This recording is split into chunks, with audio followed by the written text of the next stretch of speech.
Le fait que la prostituée de Babylone est décrite comme un mystère montre que nous ne pouvons pas être tout à fait certains de son identité.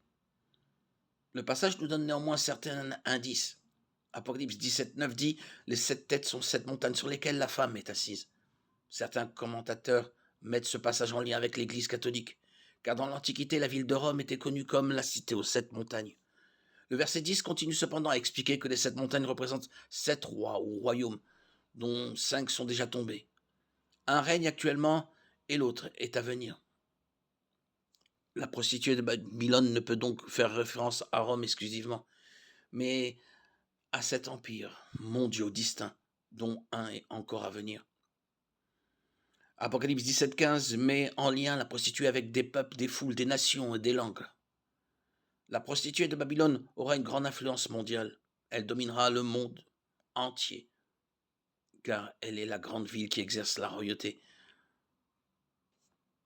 sur les rois de la terre. Apocalypse 17,18.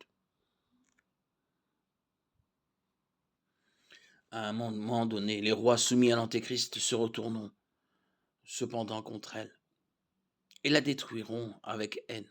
Apocalypse 17,16. Y a-t-il une solution au mystère de la prostituée de Babylone? Oui, du moins partielle.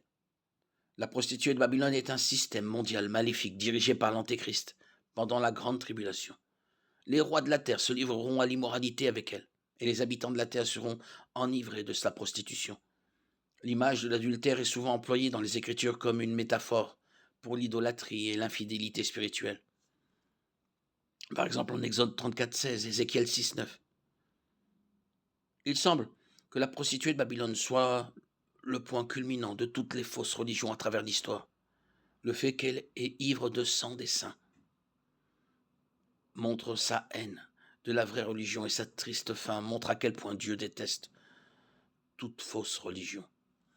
Apocalypse 17,6, 16, 17.